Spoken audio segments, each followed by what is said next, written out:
Acompáñeme a Lucas 23:34.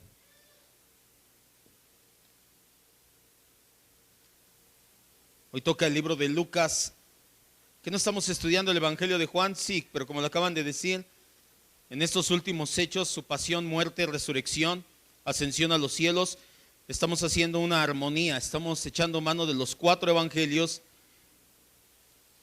para poder armonizar los últimos momentos de su vida terrenal de nuestro Señor Jesucristo. Para ello el día de hoy nos toca el Evangelio de Lucas, capítulo 23, versículo 34. La semana pasada le anuncié que durante las siguientes 7 semanas, hoy una y 6 más, vamos a estudiar las llamadas 7 palabras en la cruz. Pero vamos a dar lectura, oramos y nos introducimos correctamente. Dice la Biblia en Lucas 23:34, y Jesús decía: Padre, perdónalos porque no saben lo que están haciendo. Cierre sus ojos, hasta ahí nada más, vamos a orar. Señor y Dios, te damos gracias en esta tarde. Gracias por darnos la bendición de tener una predicación de tu palabra expositiva, una predicación de tu palabra que no merecemos, Señor, realmente. Por eso te pedimos que nos ayudes a atesorarla, que no menospreciemos, que no hagamos menos esta palabra maravillosa, Señor. Te rogamos por sobre todas las cosas que, ya que tenemos esta bendición de la sana doctrina, que esa palabra baje a nuestro corazón y transforme nuestras vidas a la imagen de Cristo. No podemos rogar nada más, no podemos pedir nada más. Cada vez que nos paremos aquí, Señor, es la única petición que podemos hacer: que estas palabras, que son vivas, que es eficaz, baje a nuestro corazón y transforme nuestras vidas, Señor. Anhelamos ser como Cristo más que cualquier otra cosa, Señor. Por eso queremos ser verdaderamente tus discípulos, vivir verdaderamente la vida cristiana, la vida crucificada, Señor. Y para ello es tu palabra, renovar nuestra mente. Te damos gracias, Espíritu Santo, en el nombre de Cristo Jesús. Amén, Dios. El Señor Jesús ha sido crucificado ya. Estamos retomando todo lo que hemos visto. La sentencia ya se ejecutó, vimos la semana pasada. La muerte de cruz, la más dolorosa y humillante de las muertes inventadas por el ser humano, fue aplicada al varón de dolores. Sus manos y sus pies fueron traspasados por grandes clavos de acero. Su cabeza aún sigue sosteniendo la tortuosa corona de espinos. Su cuerpo casi desnudo, y entendimos por qué fue expuesta la desnudez de Jesús, luce todo lacerado y desgarrado de los latigazos que fueron infringidos por los pretorianos. Sobre su cabeza hay un cartel: este es Jesús de Nazaret, Rey de los judíos. Pero lo es una sátira, no es una declaración de corazón realmente. Aún así, ese cartel provisionalmente escrito no dice nada más que la verdad. Ahí en la cruz está colgado no solo el Rey de los judíos, sino el Rey del universo y Salvador de nosotros los pecadores. Una vez que los soldados han echado suertes, por eso ya no proseguimos en el versículo de Lucas. Lucas nos dice que es durante esos momentos que Jesús dice la primera de sus 7 palabras. Lo siguiente que nos narran los evangelios es conocido como las 7 palabras en la cruz. No son literalmente 7 palabras, solo se le conoce así a las expresiones o frases específicas que el Señor Jesús pronunció mientras colgaba en el madero en agonía. La primera de estas frases es la que encontramos aquí. Los teólogos se han apegado siempre a que el orden es el considerado, el que le voy a dar, y es el que nos vamos a apegar. Por lo tanto, la primera de estas 7 palabras, la que vamos a ver hoy, la palabra de perdón: Padre, perdónales, no saben lo que hacen. La segunda palabra de esperanza: hoy estarás conmigo en el paraíso. La tercera de provisión: mujer, mira ahí a tu hijo. La cuarta, la del lloro, el lamento: Elí, Elí, lama sabactani. La quinta: tengo sed. La sexta: consumado es. Y la última: Padre, en tus manos encomiendo mi espíritu. Son las 7 frases que durante las 3 horas que está colgado Jesús en la cruz, que de hecho es en los primeros minutos y después en los últimos minutos, el Señor Jesús expresa colgado ahí en la cruz. Las primeras 3 frases tienen que ver con las demás personas. Padre, perdónales, me pongo a orar por ellos. Al ladrón que está a mi lado, hey, hoy vas a estar conmigo en el paraíso. A María, mujer, ahí está tu hijo. Oye, tú, ahí está tu madre. Las primeras 3 frases tienen que ver con los demás. Las segundas, las cuarta y quinta frase tienen que ver con sus lamentos y sufrimiento, en la cruz. Padre, ¿por qué me has abandonado? Tengo sed. Las últimas 2 hablan acerca de su función realizada y consumada. Consumado es, Padre, ya mi espíritu va hacia ti. Son lo que vamos a ir viendo. Mucho se habla de estas 7 palabras, sobre todo en la víspera de Semana Santa, en el círculo del catolicismo romano. La mayoría de las iglesias católicos romanas, no sé si sea todavía la tradición, pero hace muchos años era la tradición. Se viene Semana Santa, háblales de las 7 palabras en la cruz. Es lo que se predica mucho ahí en esa época. Sin embargo, como lo vamos a ver, estas palabras trascienden por mucho una sola época del año. Estas palabras son impactantes y vigentes por la eternidad. Estas 7 palabras son las declaraciones que Jesús mismo hizo en la cruz. Han sido el discurso de despedida más importante en la historia de la humanidad. Durante su ministerio terrenal, el Señor Jesús tuvo varios púlpitos. La cima de una montaña, el Sermón del Monte. La punta de un bote, se pone en el bote y les empieza a predicar en Juan 6. Un aposento alto en el Juan 13. Nunca, sin embargo, tuvo un púlpito igual al que se dio en la cruz del Calvario. Y nunca ha habido un sermón como el sermón de las 7 palabras de Jesús.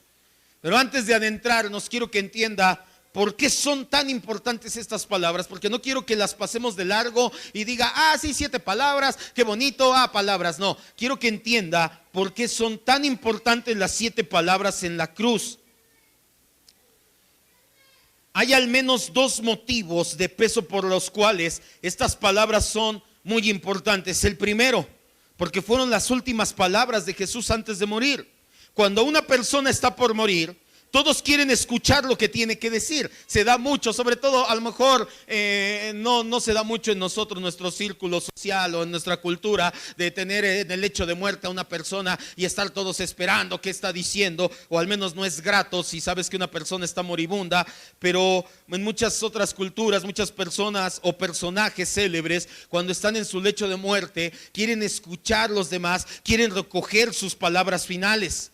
Si las palabras finales de un ser querido, de una persona importante, son recogidas y citadas como un recuerdo precioso, mucho más importantes son entonces las palabras que Cristo pronunció en la cruz, también en su lecho de muerte. El Señor nunca habló una palabra de forma aleatoria, nunca salió una palabra de su boca que no tuviera un propósito de ser. En cada expresión hay un fundamento, y estas 7 palabras no son la excepción. En cada palabra o en cada frase veremos que hay un significado. Fueron pocas sus palabras en el largo silencio, porque si tú te pones a ver cuánto pudo tardar en decir estas 7 frases, 10 minutos de 3 horas al menos que estuvo ahí colgado en la cruz. Fueron pocas las palabras relativamente hablando con el mucho tiempo que estuvo ahí. Las absorbentes y aniquiladoras agonías de la cruz no turbaron el orden y la armonía de la misión de vida de Jesús, a pesar de que estaba sufriendo, y la semana pasada lo vimos ahí un poco, cómo eran los sufrimientos de cruz. Aún así no dejó que esos sufrimientos turbaran la armonía de su ministerio. Las últimas 7 frases de Cristo pueden ser comparadas con 7 ventanas por donde contemplamos la nobleza de su carácter. Estas frases son tan importantes que los 4 evangelistas citan al menos una de ellas. En los 4 evangelios encontramos al menos una de estas 7 frases. El segundo motivo, son importantes porque ahí me habla de alguien que va a morir, de alguien que está moribundo, y son importantes esas palabras. ¿Cuál es el segundo motivo? Porque también nos muestran el carácter elevado de nuestro Señor Jesucristo. El registro de la historia humana muestra que muchas de las personas que fueron sentenciadas a pena de muerte, muchos tuvieron la oportunidad de expresar sus últimas palabras, lo que querían decir antes de morir. Algunos de ellos insistían al final en su inocencia, otros mostraban su ira o su indignación contra aquellos que los ejecutaban. Pocos reconocieron que merecían en el castigo como una actitud de arrepentimiento. Sin embargo, las palabras que Jesús pronunció en la cruz en ese momento de agonía no fueron de arrepentimiento, no fueron reconociendo, no fueron de insulto, ni mucho menos. En su agonía en aquella cruz, las palabras nos muestran su carácter santo y el propósito de su amor incondicional por nosotros los seres humanos.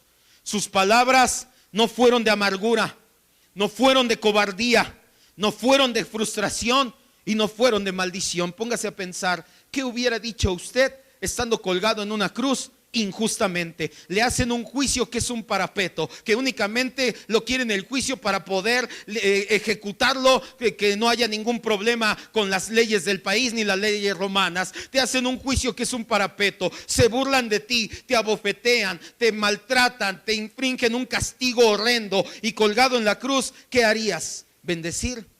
Muchos de nosotros no lo haríamos, sinceramente. Mínimo, a lo mejor si no con groserías, porque somos cristianos, a lo mejor si dirías, se pasaron, pero hay un Dios, van a dar cuentas delante de Dios o algo así. Sin embargo, Jesús no fue así. Sus palabras no tuvieron que ver con cobardía, frustración y maldición. En una situación tan adversa, Jesús les dijo aquel día a los que estaban allí las mismas palabras que nos dice hoy a nosotros. Sus palabras traspasan el tiempo y llegan hasta nuestros días, traspasan las fronteras y llegan hasta nuestro lugar. Las palabras que dijo en la cruz son palabras que hacen eco en la eternidad y que tienen que ver con el cristianismo hoy en día. Por eso son tan importantes estas palabras. Primeramente, lo primero que encontramos aquí es que 7 de estas palabras, de 7 palabras que predicó en la cruz, 3 de ellas, la primera, la cuarta y la última, la séptima, son oraciones de Jesús al Padre.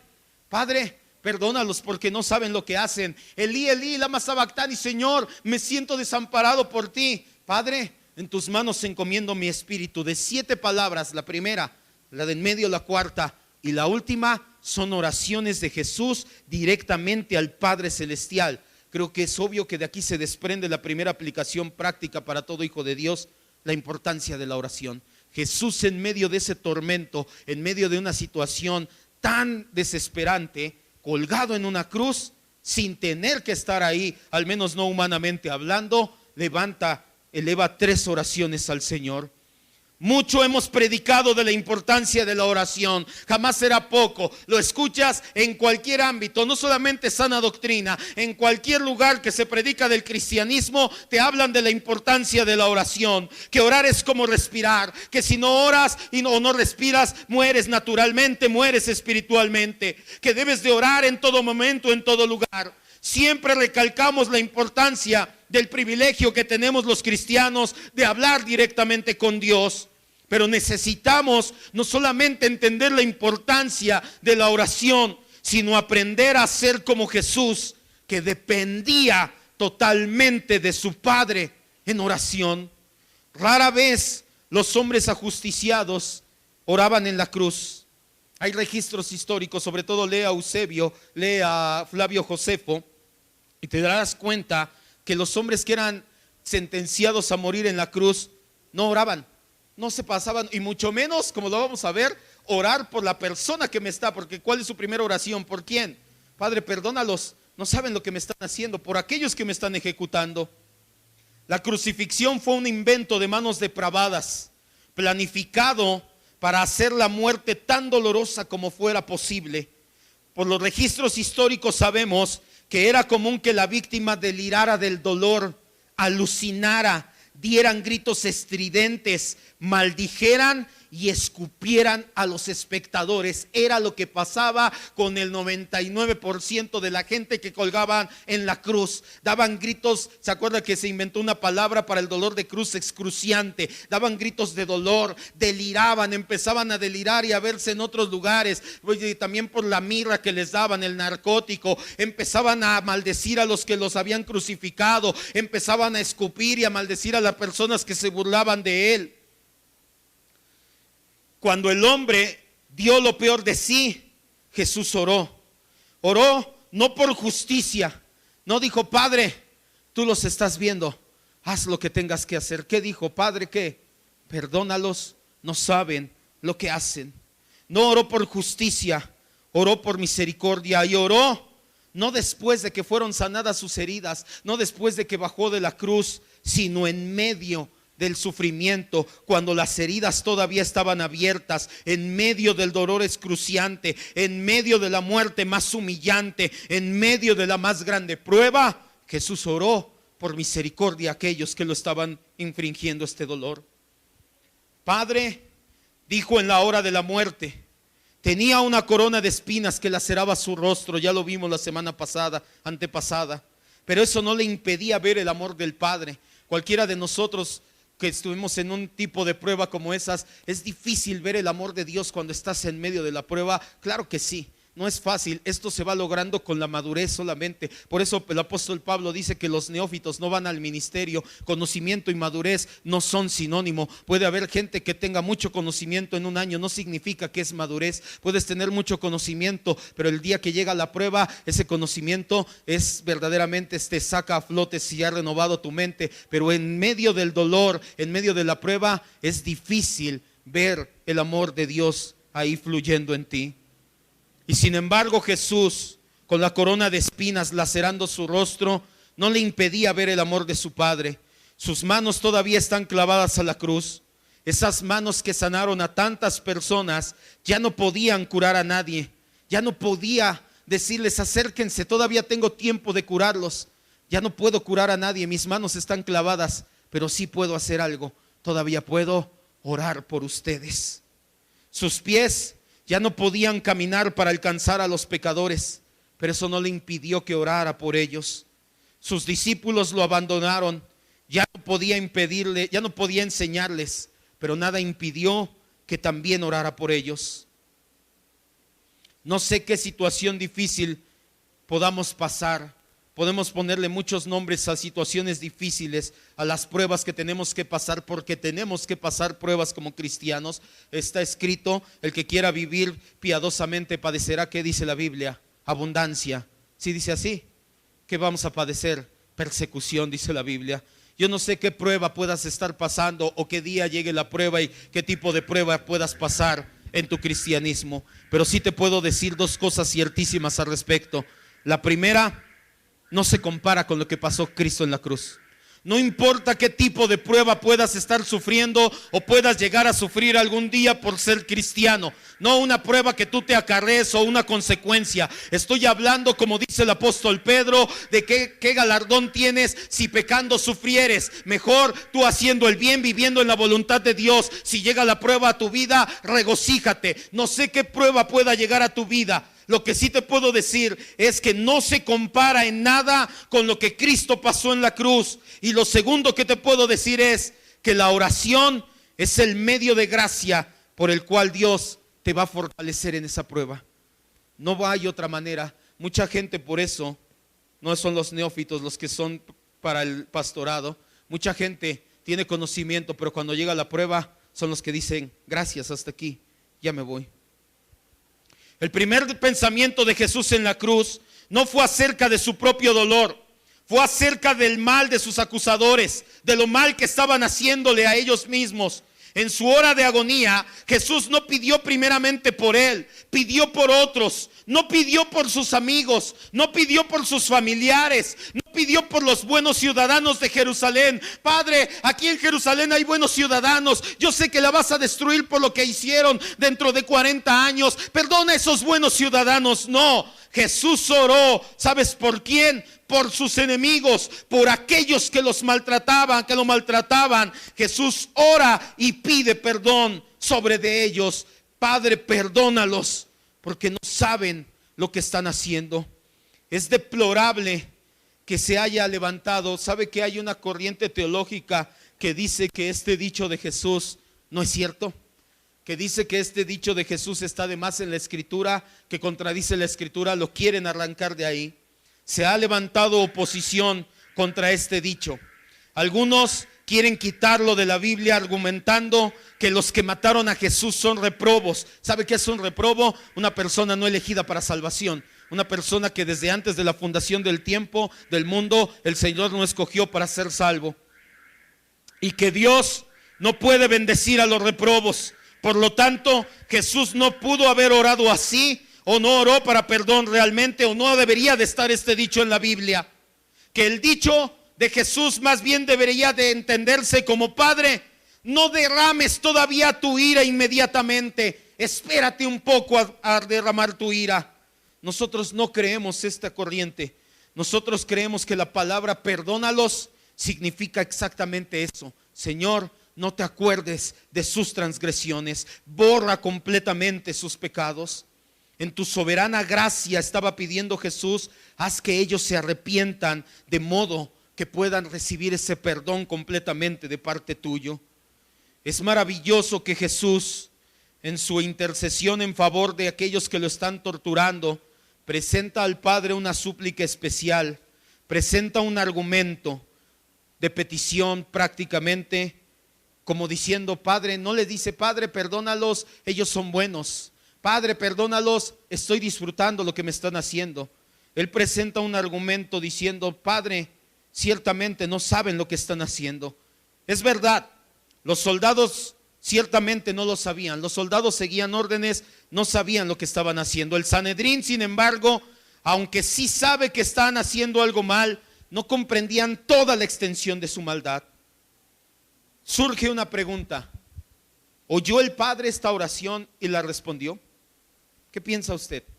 Padre, perdónalos, no saben lo que están haciendo. El Sanedrín, los soldados, el centurión, la gente que se está burlando, todos los que gritaron: su sangre sea sobre de nosotros y nuestros hijos. Jesús ora y dice: Padre, perdónales, no saben lo que hacen. ¿Qué cree usted? ¿El Padre oyó su oración de Jesús? ¿La contestó? Vaya. ¿Sí? ¿No? Sí. Parte de la respuesta bien podría ser la caída de Jerusalén, que no sucedió inmediatamente. ¿Se acuerda que la semana pasada, sí fue la semana pasada, cuando vimos el camino del pretorio a la cruz, qué le dicen las hijas de Jerusalén a Jesús? Ay, pobre, y hacían lamentaciones sobre él. ¿Y qué les dice Jesús? No se lamenten por mí, lamentense ustedes, porque va a llegar el día en que dirán: dichosas las que no dieron a luz, dichosas las que sus pechos no criaron, dichosas aquellas que nunca estuvieron encintas. ¿Por qué? Porque 40 años después, Jesús murió en el 33 aproximadamente, casi 40 años después, en el año 70 después de Cristo, Tito, el general romano, arrasa con Jerusalén. Ya le dije las atrocidades que hacían la semana pasada. Entonces sí podemos creer que el Padre escuchó esta oración y que por eso Jerusalén no fue arrasada inmediatamente. No estaban haciendo algo a la ligera. Aunque él estaba predestinado que Jesús muriera en esa cruz, no quita la responsabilidad del pueblo y de los romanos que lo hicieron. Si el Padre en ese momento no derramó toda su ira sobre Jerusalén para ser arrasada, es porque la estaba derramando sobre de Cristo. Y si cuando Cristo resucitó no derramó nuevamente ahora sí su ira, es por la oración que hizo Jesús. Por eso es que no fue derramada sobre Jerusalén la ira inmediatamente. Fueron prácticamente 40 años que el evangelio se pudo predicar y aún judíos creyeron el evangelio. En el día de Pentecostés, en el libro de Hechos, encontramos que 3,000 se añadieron ese día. Aún más en Hechos 4, no vayas, vemos que miles más se añadieron. Aún en Hechos 6 vemos que un gran número de sacerdotes se hicieron obedientes a la fe. Si bien su oración de Jesús fue escuchada, no fue por el pueblo como un todo, sino por la gente elegida ya. Jesús estaba viviendo lo que siempre había enseñado y predicado: perdón. En la cruz, las palabras que había enseñado muchas veces se volvieron una realidad. Su oración fue exclamada originalmente en presente continuo. En una mejor traducción, por eso se la leí así, por eso entiéndala así de ahora en adelante, es: Padre, perdónales porque no saben lo que están haciendo. No es algo que ya hicieron en tiempo pasado o que ya terminaron de hacer, sino que está hablando Jesús de lo que están haciendo. Por eso es que Lucas recopila el dicho en el 34 y dice: Padre, perdónales, no saben lo que están haciendo, y repartieron sus vestidos, porque se refiere a todo lo que estuvo pasando. Se refiere a Jesús, a cuando el centurión romano lo puso en el suelo para clavarlo en la cruz. Se refiere Jesús a cuando los clavos entraron por su muñeca y empeine. cuando lo levantaron de la cruz, cuando la multitud se mofaba de él y lo insultaba, cuando los soldados echaban suerte sobre su vestido, a todo ello se refería Jesús. A toda hora Jesús, mientras cada uno de estos acontecimientos se da, le atraviesan las muñecas, le atraviesan los empeines, le ponen la corona de espinas, lo levantan de la cruz. Cada una de esas veces Jesús está orando: Padre, perdónalos, no saben lo que están haciendo, no saben lo que están haciendo, no saben lo que están haciendo. ¿Por quién oró Jesús? Ya te lo acabo de decir. Su oración incluyó a los romanos que lo crucificaron. Podemos entenderlo, estaban siguiendo órdenes. Pero Jesús, además de orar por ellos, los perdonó. También incluyó a la multitud que solo unas horas antes gritó: crucifícale, crucifícale, y que al pie de la cruz se burlaban, meneando la cabeza y diciendo: si es el Hijo de Dios, que baje de la cruz para creer en él. Es fácil entender el comportamiento de la multitud, por eso oró por ellos. Los dirigentes judíos los manipularon para que se actuaran así. Es obvio que su oración también incluyó a los discípulos que lo abandonaron. También incluyó a Pedro, que lo negó 3 veces. Podemos entender la reacción de ellos. El peligro inminente, lo vimos, los hizo huir. Más aún a Pedro, que se creía muy valiente, y aún así Jesús oró por él para perdón. Su oración también incluye a los dirigentes: Anás, Caifás, Herodes, Pilato. Ellos fueron los autores intelectuales del sufrimiento y su muerte. Ellos obraron así. Anás y Caifás por envidia, por miedo Pilato, por amistad con Roma Herodes. Nosotros entendemos que como hombres fallaron, pues se fueron en sus propios intereses. Aún así Jesús oró por ellos y los perdonó. Jesús oró por los responsables inmediatos de su sufrimiento de muerte, pero su oración sobrepasó también las fronteras de Jerusalén, sobrepasó los límites del tiempo del día en que murió. La oración de Jesús por sus enemigos ha alcanzado al mundo entero, porque al final de cuentas, sin su sacrificio, todos los seres humanos somos enemigos de Dios por el pecado que hay en nuestros corazones. Quiero que entienda esto. Jesús oró por sus enemigos en la cruz. ¿Quiénes son enemigos de Dios? Todos. A menos que el sacrificio de Cristo haya sido efectivo en tu corazón, tú eres enemigo, enemiga de Dios. Por eso es que su oración traspasó las fronteras y traspasó las edades. Su oración es por sus enemigos, y los enemigos de Él son todos aquellos que nacen en pecado. El Evangelio reclama a la humanidad perdida en sus pecados, porque la oración de Jesús incluye a todos los pecadores que han vivido y a los que han llegado a vivir todavía. Aquella oración de Jesús es una oración por el mundo entero, una oración por cada persona en cada época de la historia. Incluye a todos los pecadores del mundo, incluye tu vida y la mía. Jesús, cuando estaba clavado en la cruz, dijo: Padre, perdona a todos esos enemigos tuyos, perdona a todos aquellos pecadores, y te incluye a ti y me incluye a mí, por supuesto. No significa, no me malinterpretes, no me estoy contradiciendo, no te estoy diciendo que todos seremos salvos. Hay gente que dice que este versículo nos muestra que Jesús oró para que todos seamos salvos. No es lo que muestra, solamente nos enseña el valor del sacrificio de Cristo. Nos enseña que su sacrificio es suficiente para toda la humanidad, pero eficiente solamente para los que el Padre ha elegido desde la fundación del mundo para salvación. En el día final, cuando Dios llame a cuentas a todos, vivos y muertos, nadie podrá pararse delante de Dios y decirle: Señor, yo no tuve oportunidad de salvarme. Claro que la tuviste. De hecho, Jesús proclamó esa oportunidad cuando oró por ti en la cruz, solamente que tu pecado no te dejó ver y aprovechar esa oportunidad. Por eso es que nosotros que entendemos esto, estamos tan agradecidos con el Evangelio, porque aquellas personas que no se arrepintieron no son diferentes en nada a nosotros. ¿Cuál es lo único? Que la gracia de Dios abrió nuestros ojos para poder decir: soy pecador, gracias Señor por la cruz. Esa es la única diferencia. En la cruz, Cristo está sufriendo. La sangre que está derramando gota a gota va llevándose su vida, poco a poco. El sufrimiento es mental, es físico y es espiritual. Y es mucho, es profundo. Pero si Él hubiera tenido en su corazón rabia, enojo, rencor por aquello que le estaban haciendo, su sufrimiento hubiera sido mucho mayor. Al perdonar, no solo estaba practicando lo que enseñaba, también estaba aliviando de cierta manera su propio dolor. Imagínate ahí Jesús en la cruz, con todo ese sufrimiento físico, mental, espiritual, y todavía su corazón lleno de rabia por lo que está pasando, su dolor se hubiera incrementado más todavía. ¿Por qué te digo esto? Porque esto es parte de la enseñanza práctica que nos podemos llevar ahí. Quiero aterrizar todo lo que hemos estado viendo. Sí, si hablamos del perdón y Jesús perdonó y oró por sus enemigos, pero ¿sabes por qué lo hizo Jesús en parte? Porque el perdón, y es lo que nos enseña hoy, siempre beneficia más a la persona que perdona que al que es perdonado. Cuando tú perdonas a alguien, tú eres más beneficiado en tu corazón que la persona que a la que tú perdonaste. Si por algún motivo alguien que se diga cristiano, sobre todo, no es capaz de perdonar a alguien que lo traicionó, que lo lastimó, que hizo algo que marcara su vida, esa persona no tiene la paz.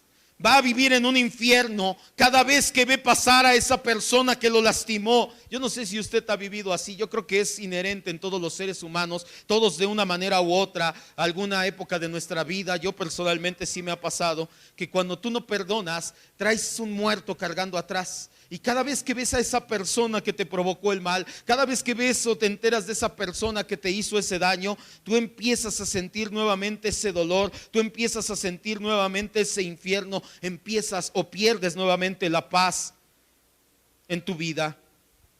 El corazón de los que guardan rencor se envenena. Usted puede estar viviendo un momento feliz cuando de repente aparece esta persona y estropea todo. Te echa a perder tu momento feliz. Eso es una señal de que necesitas perdonar. Un hijo de Dios no puede vivir con rencor en su corazón con absolutamente nadie. Si lo hace, quiere decir que no ha entendido lo que Jesús hizo en la cruz. Cuando hay falta de perdón en nuestras vidas, nos convertimos nuestro corazón en un bote de basura. El rencor, el odio, la ira, el resentimiento, la frustración, todo eso es basura que no necesitamos estar cargando. Estamos llamados a orar por nuestros amigos, pero también a orar por nuestros enemigos, por aquellos que nos hieren. Ora por aquellos que en tu opinión ya no tienen remedio. Quiero que cierre sus ojos un momento, por favor.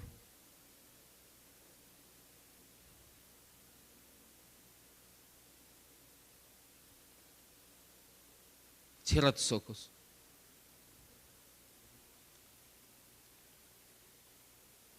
No se trata de hacer un monólogo acá arriba. Se trata de que te lleves verdaderamente esto en tu corazón. Cierra así tus ojos. Vamos a terminar ya, no te preocupes. Quiero terminar recalcando dos verdades imprescindibles. Todo lo que acabamos de aprender acerca de cómo Jesús perdonó, a quién perdonó, por qué perdonó, el alcance de su perdón. Hay dos verdades imprescindibles en nuestra vida que podemos aprender de aquí, que quiero que es lo que te lleves. La primera, no importa lo que hayas hecho, no importa que hayas fallado, no importa que hayas pecado, el sacrificio de Cristo en la cruz es suficiente para cubrir todos y cada uno de tus pecados. Ve a los pies de Cristo, ríndete a la cruz, arrepiéntete de todo corazón y pídele que te dé una vida nueva y un corazón nuevo. Ya lo escuchaste en la cruz, mientras sus enemigos lo clavaban ahí, le infringían dolor, le escupieron, lo abofetearon. Mientras lo azotaron, Jesús no oró y les proclamó maldición, justicia o juicio. Jesús dijo: Padre, ten misericordia de ellos, perdónalos, son tus enemigos, son mis enemigos, aún así perdónalos, Señor. Muchas veces el ser humano no corre a los pies de Cristo porque no entiende el Evangelio. Y cuando te presentan el Evangelio y te das cuenta que eres pecador, hay algunos que no corren a los pies de Cristo porque creen que son muy pecadores. No, mi pecado es muy grande, hice cosas imperdonables, ni yo mismo me he perdonado, me han dicho algunos. Hice cosas terribles que me da vergüenza platicarlas, decirlas, acordarme de ellas. Quiero que entiendas esto. No importa lo que hayas fallado, no importa lo que hayas hecho, no importa de qué manera pecaste. Si tú corres a los pies de Cristo y pides, clamas ese perdón, lo tomas para tu vida y le dices: Señor, me arrepiento de todo lo que he hecho de corazón, el Señor te recibe con brazos abiertos. Todo aquel que viene a mí, dice la Escritura, no le echo fuera. Lo segundo que quiero que te lleves es, ya a ti de manera personal, aplicado de manera personal a cada uno de nosotros, el perdón que tienes que otorgar a algunas personas, no como una imposición. No necesito ser profeta y no quiero sonar a predicador de la prosperidad, pero tú sabes a quién tienes que perdonar. Porque todos los seres humanos tenemos ese resto del pecado, remanente del pecado, la carne, como le quieras llamar. Y muchos de nosotros los seres humanos nos cargamos esta situación en nuestro corazón. Tú estás llamado a perdonar, no como una imposición, no por miedo, no porque te lo estoy ordenando yo en este momento. Tú estás llamado a perdonar una vez que alcanzas a entender el perdón de Dios. Una vez que alcanzas a entender que si el que no cometió pecado, aún así lo abofetearon, lo crucificaron, lo azotaron, y dijo: Padre, perdónales, cuánto y más nosotros que no hemos sufrido un agravio tal, que no somos perfectos como Él lo fue, tenemos que decir: Padre, los perdono. Perdono a esa persona que me hizo daño. Perdono de todo corazón a esa persona que me lastimó. Perdono de todo corazón. No porque se ganó tu perdón. No se trata aquí de que se gane tu perdón. Aquí se trata de que entiendas el Evangelio y entiendas cuánto Cristo ha perdonado en tu vida.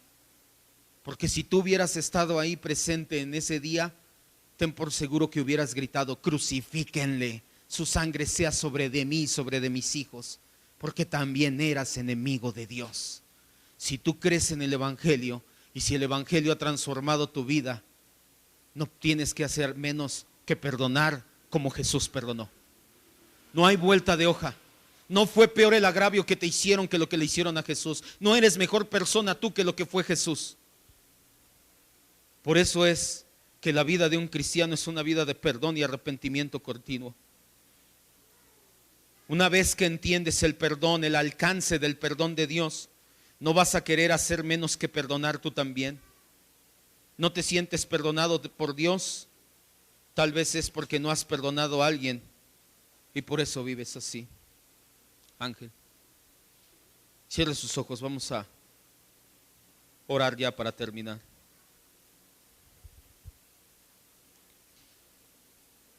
Mientras Jesús estuvo clavado en la cruz, dio 7 frases, 7 palabras se le conocen, que fue su discurso de despedida. Tuvo varios púlpitos en vida, pero el más importante, el más trascendente de ellos fue el púlpito de la cruz. Lo primero que aprendimos aquí fue que sus palabras traspasan el tiempo y las edades, las fronteras, y llegan hasta nuestros días. 3 de esas 7 palabras son de oración. ¿Qué esperas para depender en oración del Señor? Si estás pasando una prueba, no creo que sea tan grande como lo que Jesús pasó en la cruz, y aún Jesús dependió en oración de su Padre.